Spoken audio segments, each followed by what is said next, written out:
Scott Morgan here, Michigan Sports Radio. Joining me is Pete VanKempen, Coopersville varsity basketball coach. Welcome back to the show. Hey, Scott. Glad to be here. Hey, let's get your thoughts on the season as we have completed the regular season. Well, my thoughts on the regular season is that we had a really good season. 19-3, two kind of, I don't know if heartbreaking is the right word, but pretty close losses to Unity Christian, so we didn't win the league, finished second in the league. Only lost in the non-league was to Reese Buffer at Reese Buffer. One of the best seasons in Coopersville history, basketball, as far as basketball records go, and great team, fun kids. You had a couple guys that shot the ball real well this year and played real well. Eli, Spencer has set a couple records.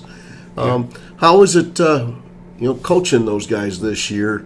They've been with you for 3 years or 2.5. Eli's been 3 years. His first year he scored, I think, only 22 points. He was like a backup guard, and then the three guards he was backing up never came out of the game. Yep. Travis Roselle, Luke Sanford, and Isaiah Curry were pretty good. Then Porter came up about midway through that season. At Kennel was his first game. We had a sickness or an injury. I can't remember exactly what. I think to Mark. I don't remember who it was, but Porter ended up playing against Kennel quite a bit. And he stayed up off and on the rest of the year till the tournament that he played. Eli's had a great career, great leader, unselfish kid, probably to a fault, and plays within himself, plays hard. Porter, same, just gotten better every year.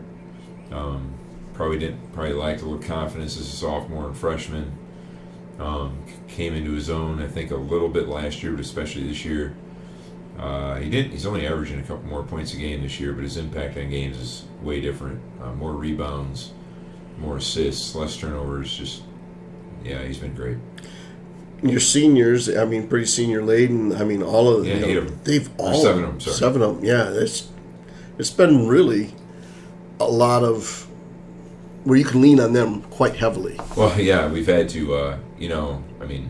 Eli and Porter get a lot of the press. Gabe Van Sickle, obviously, has been just fantastic for us this year. As the season went on, he's been more and more vocal, more and more active. Elijah Wilson has had kind of a breakout season for him. He struggled, I think, a lot mentally his freshman, sophomore. I don't know if he ever started a game till the senior year, maybe a couple as a JV. Didn't really play a lot last year, showed flashes of brilliance last year, and then flashes of, he'd be out, he couldn't mentally handle it, and then I don't know what changed this year, but he's kind of been really, really good. Last night I thought was his best game he might have ever played. Handling pressure, handling the ball, getting the ball to people in the right places. Braden Myshak, probably his best varsity game last night. Not his highest scoring game, but 2 big threes, taking the ball to the rim. Missed a couple, but because he was there, we got buckets. Great defense, plays really hard.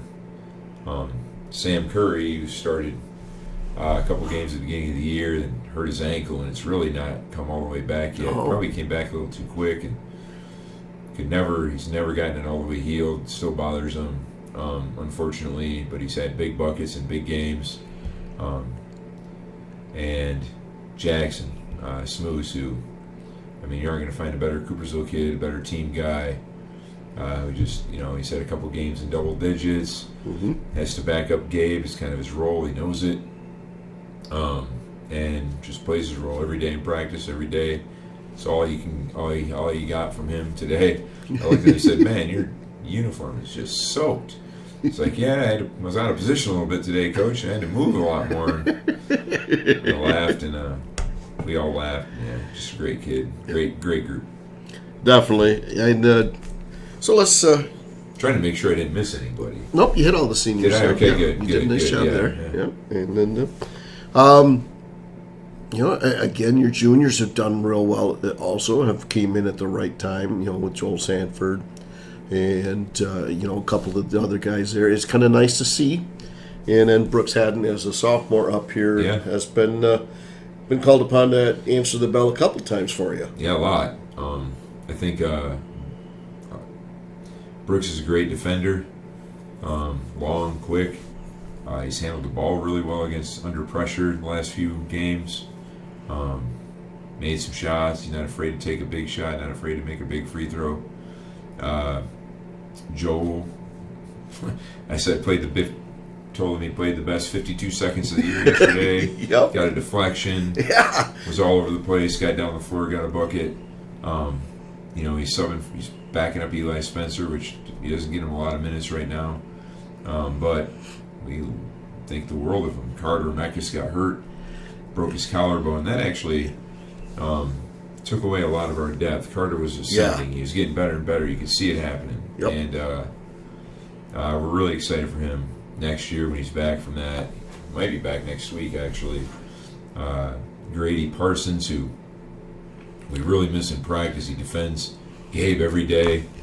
Plays great. He's played quite a few minutes actually in some of our games, and he's a middle guy for us and plays hard, plays his role really well. Ethan Alfrink's ascending. You guys don't get a chance to see him much in games, but in practice he just plays better every week. Quick guard, played a lot as a freshman and sophomore,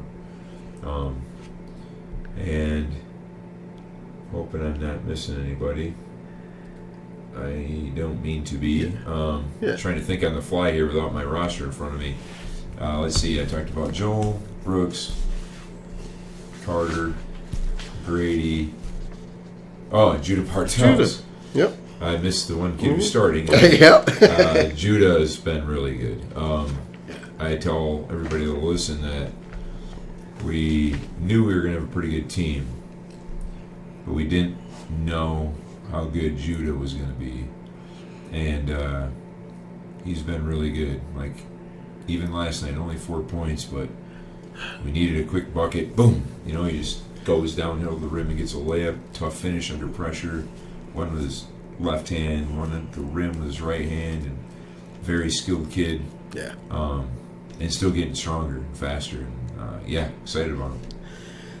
Let's talk about last night and your game against Kenowa Hills. You played him earlier. We had played him earlier this year, and we kind of took it to him. We were up 13-0 right away. Played everybody evenly.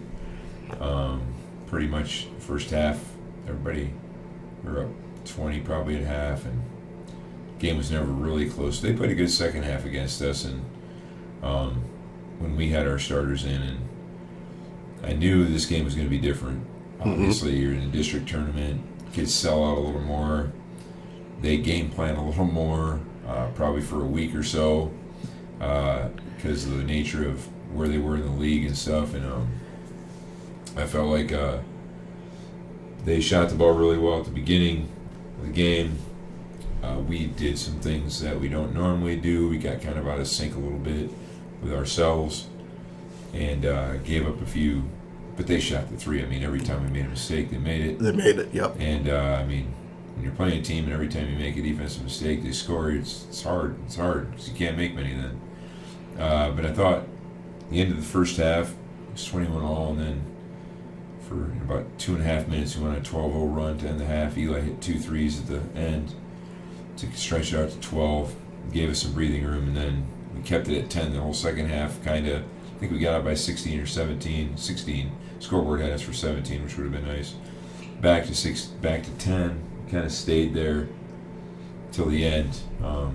And I thought in the last 4 minutes of the game, we pretty much locked them down. They got a bucket here at the very end, but it's hard to come by for them. And it's going to be a good kind of squad. They're young. They really shoot it. And, it hurt them. Our size really wore them down a lot, I thought. And we got to the rim a lot. Got some easy buckets. So now we come up against Rockford. Yeah. What do you know about Rockford, and what are you thinking? I know that they're very good. Mm-hmm. I know that they have a lot more students than we do. I know that that they remind me a lot of Unity Christian. Okay. Some really solid guard play all through the team.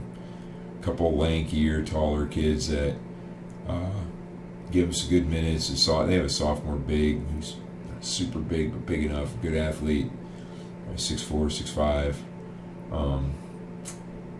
They're a tough challenge. They're really, really good offensively. Probably the best.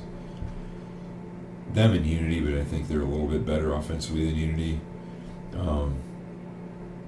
So we're gonna have a challenge on our hands defensively. We're really gonna have to move and speed them up, try to tip some passes when they don't expect us to, and then offensively, just gotta take care of the ball. And we've been. I think we're really, really good this year when we take care of the ball. And they're going to try not to let us. They're going to pressure up in us and make us try to speed us up offensively. They're going to want to slow down a little bit offensively, I think. I don't know. It'll be an interesting game. I think a comp for them is Unity. Like, you watch them play, how they play, the kind of personnel they have. It's a pretty good one. Okay. So we got a lot of work to do, and we'll have fun. Yeah, I mean, it's going to be physical and I don't know. We've been battle tested. I think we came out on the wrong end twice. We could have won both games with Unity, and I think if we had won both games with Unity, then everybody would be looking at this game. It's weird, 7 points more, and everybody's thinking about this game. Yeah. Maybe a little bit differently. Like, maybe they are good, and maybe that's our advantage a little bit. But I don't know. We're just going to play. Sounds good. Thank you. Thanks, Scott. Like I said, we're looking forward to seeing you tomorrow night and getting a Bronco victory. I appreciate it. All right. Thanks, Coach. Yep.